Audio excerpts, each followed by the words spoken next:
উত্তর ২৪ পরগনা জেলার বারাসাত লোকসভা কেন্দ্রের নির্দল প্রার্থী কাকুলি ঘোষ ও তার স্বামী সঞ্জীব ঘোষকে গভীর রাতে অপহরণের অভিযোগ উঠল একদল দুষ্কৃতীর বিরুদ্ধে। মঙ্গলবার নির্দল প্রার্থী হিসেবে বারাসাত কেন্দ্রে নমিনেশন জমা করেন আর তারপর সোজা বাপের বাড়ি চলে যান উত্তর ২৪ পরগনা জেলার হাবড়া বামিহাটি এলাকায়। অভিযোগ, এদিন রাতেই 10 থেকে 15 জনের একটি দুষ্কৃতী দল নির্দল প্রার্থী কাকুলি ঘোষ ও স্বামী সঞ্জীব ঘোষকে বাইকে করে নিয়ে যায়। দুজনের মোবাইল ফোনও সুইচ অফ করে দেয়, এমনটাই অভিযোগ।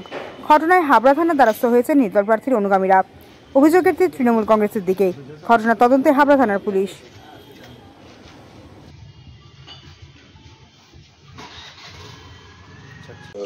বিষয় হচ্ছে, কালকে রাত দুপুরবেলায় একটা নমিনেশন ফাইন হয় কাকুলি ঘোষ নামে।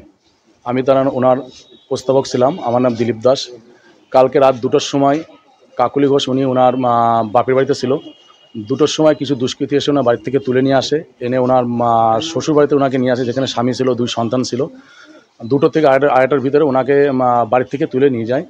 এখনও অবধি সকাল থেকে ওনার ফোন সব সুইচ বন্ধ পাচ্ছি। এখনও অবধি রাত্রিবেলায় সকাল থেকে ওনার ফোন 2টো ফোনই ওনার সুইচ বন্ধ। এখন অবধি ফোনে কোনো ওনার সঙ্গে যোগাযোগ করতে পারছি না। এমতো অবস্থায় আমি থানার দ্বারস্থ হয়েছি যাতে ওনাকে ইমিডিয়েটলি ওনার বাড়িতে ফিরে আনা হোক, আর যাতে ওনার নমিনেশনটাকে যে কোনোভাবে উইথড্র করা না যায়, এর জন্য আমি থানায় দ্বারস্থ হয়েছি। ওরা এখন চেষ্টা করছে যাতে নমিনেশনটাকে তুলে নিতে পারে। ওনার নাম হচ্ছে কাকুলি ঘোষ।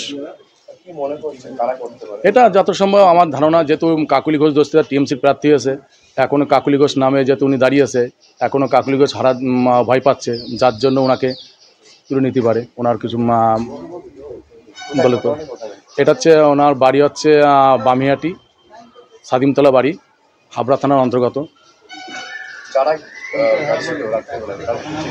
না, ওনারা কেউ চিনতে পারে না। অনেক বেশ কিছু লোক ছিল, 10-15 জন লোক ছিল, বাইক বাহিনী ছিল, রাস্তায় গাড়িও ছিল।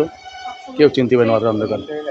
মুখ ঢেকে যেহেতু রাতের অন্ধকার তো বুঝতে, রাত তখন 2টো থেকে 2:30 বাজে, কী করে বুঝবে? আমি চাইছি ওনাকে যত তাড়াতাড়ি বাড়ি ফিরিয়ে আনা হোক। হ্যাঁ, আমি কালকে রাতে 3:30টার সময় ডিএমকে ইমেল করি, এখন অবধি কোনো উত্তর আমি পাইনি। প্লাস থানার থেকে কোনো প্রশাসন ওনার বাড়িতে যায়নি এখন অবধি। হ্যাঁ, আমি অবশ্যই থানার দ্বারস্থ হয়েছি এর জন্য। বাড়ির লোকে কী করে আসবে? বাড়ির পর আশেপাশে টিএমসির গুন্ডা বাহিনী দাঁড়িয়ে আছে, ভয়তো আসতে পারছে না। আমার নাম দিলীপ দাস।